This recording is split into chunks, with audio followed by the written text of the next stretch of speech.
हमारी आज की कहानी है साक्षी के बारे में। साक्षी को बचपन से ही गुड्डे गुड़ियों का बेहद शौक था।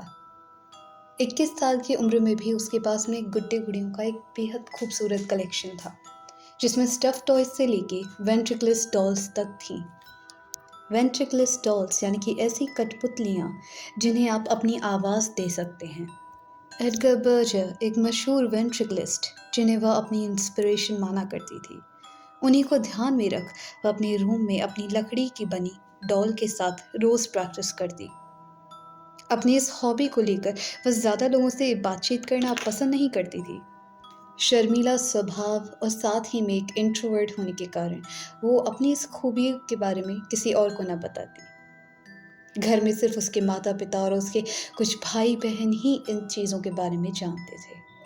मगर वो ज़्यादा दिनों तक ऐसे नहीं रहना चाहती थी। वो भी चाहती थी कि सभी लोग देख सकें कि वो कितनी अच्छी वेंट्रिकलिस्ट है। वो भी चाहती थी कि बाकी लोग भी उसके टैलेंट को समझें, उसे जानें, उससे दोस्ती करें, उसे सराहें। जल्द ही कॉलेज के अंदर एक यंग टैलेंट हंटिंग प्रोग्राम होने वाला था। वो भी उसको ज्वाइन करने का डिसाइड करती है। कुछ ही दिनों में ऑडिशन था, तो वो ऑडिशन की रोज़ रात को प्रैक्टिस करनी शुरू कर देती है। जल्द ही ऑडिशन का दिन भी आता है। वो बेहद एक्साइटेड थी। वो आखिरकार सभी को अपना ये टैलेंट दिखाने वाली थी। वह सभी जजेस के सामने अपना एक्ट प्रेजेंट करने के लिए जाती है। वो उनकी मुलाकात अपनी सबसे प्यारी डॉल करीना से करवाती है। करीना जो कि उसके दिल के सबसे नज़दीक थी। वो अपना पूरा एक्ट ख़त्म करती है। वो काफ़ी खुश थी, काफ़ी सेटिस्फाइड थी अपनी एक्ट को लेकर। मगर जजेस के पास से जो रिएक्शन आता है, उसे देख वो निराशा से भर जाती है। जजेस उससे बताते हैं कि वे उसके होठों को फड़फड़ाते हुए देख सकते थे। वो देख सकते थे कि डॉल की जगह वो हर एक शब्द बोल रही है। अभी उसे और भी प्रैक्टिस की ज़रूरत है। अभी वो तैयार नहीं। इस स्टेज के लिए अभी उसे और मेहनत करनी पड़ेगी। यह सब सुन साक्षी को बेहद बुरा लगता है। उसने इतने सालों तक प्रैक्टिस की थी, इतने सालों तक मेहनत की थी। वो एक ही बार में भला कैसे कह सकते हैं कि वो एक अच्छी वेंट्रिकलिस्ट नहीं है? वो भला कैसे उसे जज कर सकते हैं? डांस, सिंगिंग, पेंटिंग, क्या इसके आगे एक इंसान नहीं सोच सकता? क्या इसके आगे कोई और टैलेंट नहीं हो सकता? मैंने इतनी प्रैक्टिस की, ये लोग ऐसे कैसे मुझे जज कर सकते हैं? इन्हें तो खुद भी कुछ नहीं आता। साक्षी सोचने लगती है। इसी निराशा के साथ वो अपने घर पहुंचती है। शाम होती है। शाम के समय वो यूट्यूब को ऑन करके उसके अंदर वेंट्रिकलिस्ट एक्ट देखती है, ढूंढती है कि भला कैसे एक बेहतर वेंट्रिकलिस्ट बना जा सकता है। इस सब की खोज में उसे एक एडवर्टीजमेंट मिलता है। अजीब सा एडवर्टीजमेंट था वो। किसी काले जादू की बातें थी उसके अंदर। उसे काफ़ी एक्साइटिंग लगता है। वो लिंक को खोलती है। पेज काफ़ी अजीब था, जिसके अंदर बहुत सी लाशें बिछी हुई थी, खून के धब्बे और अजीबोगरीब चीज़ें। अजीब होने के बावजूद भी उसे ये सब कुछ बहुत एक्साइटिंग लग रहा था। वो नीचे स्क्रॉल करती जाती है।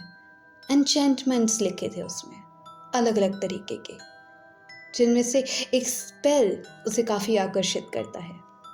ये स्पेल मुर्दा चीज़ों में भी जान भर सकता था। इन स्पेल्स को पढ़ते वक्त उसके दिमाग में एक अतरंगी सा ख्याल आता है। क्या हो अगर करीना में वाकई में एक आत्मा बस जाए? क्या हो अगर उसे कभी लिप सिंकिंग की ज़रूरत ही ना पड़े, बल्कि करीना अपने आप उससे बातें करे? तो वो दुनिया की सबसे बेहतर वेंट्रिकलिस्ट बन सकती है, एडगर से भी बेहतर। रात तक साक्षी बस इन्हीं चीज़ों को लेकर रिसर्च करती रहती है। आखिरकार ट्राई करने में कोई हर्ज तो जा नहीं रहा था, तो वो अपने पूरे कमरे को एक आकृति से सजा देती है। कैंडल्स जलाती है, साथ में अपनी उंगली में एक छोटा सा छेद करके उसका खून उस आकृति पर लगा देती है। वो लगातार कुछ एन्चेंटमेंट्स बोले जा रही थी। यही सब करते करते उसे तकरीबन 1 घंटा बीत चुका होगा। फाइनली साक्षी उठकर करीना की तरफ देखती है। देख के उसके होश उड़ जाते हैं। करीना की फिंगर्स हिल रही थी। साक्षी को महसूस हो गया था कि हाँ, करीना वाकई में ज़िंदा हो सकती है। हाँ, मैं उसके अंदर जान फूंक सकती हूँ। और इस सब के बाद मैं उस टैलेंट शो में वापस जा सकती हूँ और कोई मुझे जीतने से नहीं रोक सकता। साक्षी अब पागल हो चुकी थी। अच्छा बुरा गलत सही उसे कुछ समझ नहीं आ रहा था। उसके सामने तो बस फेम था, सिर्फ सबसे बेहतर वेंट्रिकलिस्ट बनना, पूरी हिस्ट्री में अपना नाम करना। वो बस इतना ही चाहती थी।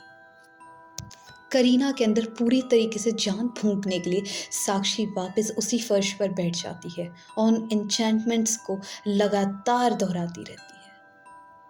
एन्चेंटमेंट्स दोहराते दोहराते सुबह हो जाती है।